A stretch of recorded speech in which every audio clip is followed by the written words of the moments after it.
Hi, I'm Brian Abbott. I'm Principal from SMSF Strategies, and today we're talking about investments and, more importantly, the do's and don'ts in relation to investments inside your family super fund or self-managed super fund. In 2008, the ATO did a study and found out that 83% of people that set up a self-managed super fund effectively chose to do so in order to control their specific investments. Interestingly, from that, there's a whole lot of rules around how we can and cannot invest inside the self-managed super fund. The key plank or the key document as to where we can and cannot invest is, of course, where do you think? That's right, it's the trust deed of the fund. The trust deed of the fund sets a whole set of powers and investment rules and restrictions around what the fund can and cannot invest in. A lot of the trust deeds that are on the market really relate to large employer funds or have come from a history of employer funds and effectively don't apply to self-managed super funds, or they shouldn't be sold as applying to self-managed super funds. Again, you must make sure that you get a really up-to-date self-managed super fund trust deed, and one that really is focused in on the needs of a family super fund, not a large employer fund that's been flogged off as being a self-managed super fund.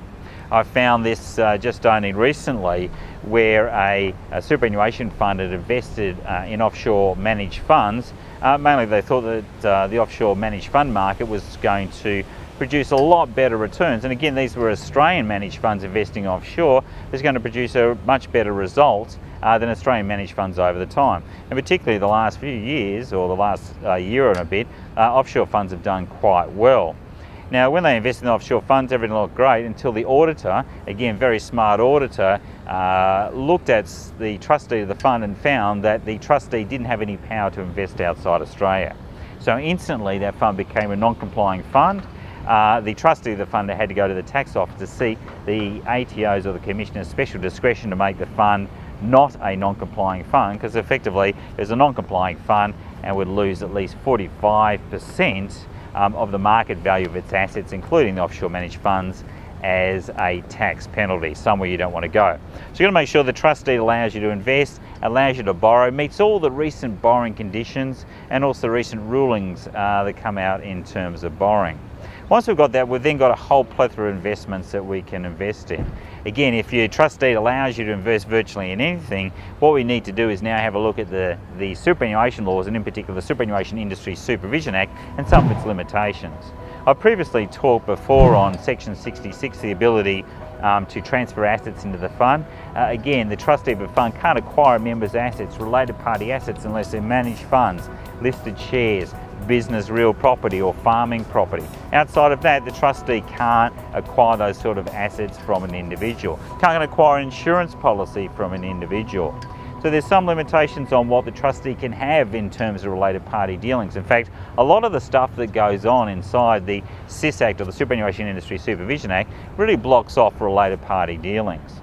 One of the probably the most overriding features of the SIS Act effectively is what we call the sole purpose test. It's an absolute must-know for all trustees.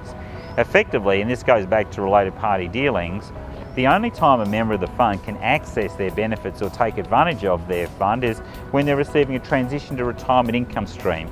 If they're incapacitated, if they're retired, or they've died in their estate, or their dependents are effectively getting their benefits. These are the only times that are built into the law, the sole purpose, when these benefits can be taken outside the fund.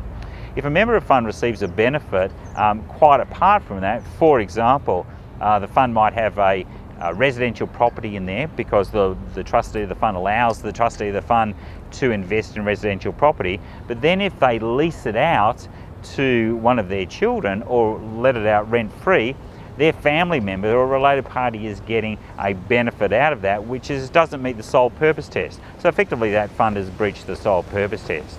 Another important not to is the in-house assets test.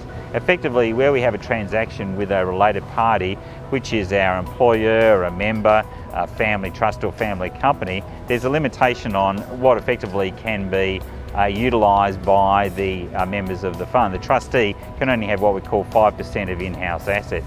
It can only invest 5% of its market value of its assets by way of shares in a related party private company or a unit trust. It can only lend out 5% of its assets to a member or a related party. If it goes above that, then the fund becomes a non-complying fund. For example, a simple one, the superannuation fund might decide to invest in artwork. If it puts the artwork on the wall of the member's house, not a drama provided, remember, the member pays full market value rent, then there won't be a breach of the sole purpose test. But because the member's using it, that artwork has to be less than 5% of the market value of the total assets of the fund. If you've got $1 million fund, then you're looking at a $50,000 maximum artwork. But if the artwork appreciates or the rest of the assets drop down, then you can end up being in real problems. The auditor will actually tell you to sell that artwork at whatever price is acquired. And generally that will be sold back to the member themselves. So we've got some Section 66, you can't acquire assets. You've got the sole purpose test. You've got the in-house assets test. Section 109 of the SIS Act says that all transactions the trustee undertakes must be at arm's length. They all must be at arm's length.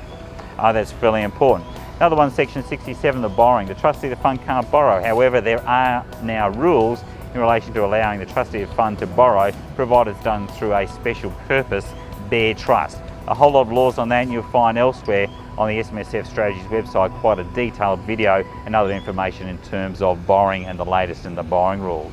So when we go in, we can do all of these particular investments. There's quite a wide range. You must document it. One of the key strategies that we have to have is an investment strategy inside that fund. That investment strategy is laid down in Section 52(2)(f) of the SIS Act and said there must be an investment objective, an objective of the trustee of the fund. That investment strategy may be over the whole fund, or it could just be over the pension assets of the fund, the accumulation assets, or it could be in relation to a specific member. Members can have their own investment strategies inside that fund.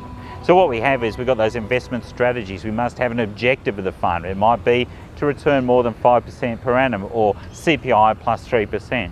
Then we've got to have a strategy, and it must be a written strategy. Again, as you can expect, the Commission's got quite a detailed ruling on this and audit guidelines on what is and is not an investment strategy. So an investment strategy is laid out criteria by the trustee of the fund as to how they're going to achieve that particular objective. 0 to 100% across all asset classes in a written investment strategy is not an investment strategy. The Commissioner has ruled against this one. So you must have some specific coherent policy. Not only that, you need to benchmark it against a set criteria. For example, if you are seeking to achieve the CPI plus 3%, then make sure that you're meeting that benchmark. But also assess against other benchmarks. If the share market is rising at 30%, but the shares that you've chosen are only rising at 10%, then it means that you are missing out on that benchmark. Effectively, your investment strategy is quite poor. You want to make sure you take regard of that and have a look at it, how that plans out in the total scheme of the family super fund. So I looked over a whole lot of do's and don'ts, what we can and cannot invest in, the borrowing rules and all those sort of things. Key investments, one of the major drivers of self-managed super funds, but something to be very careful in. No related party dealings, but can really make a big difference to a family and its wealth generation effect over many generations to come. It's Grant Abbott talking about investments, investment strategies, signing off.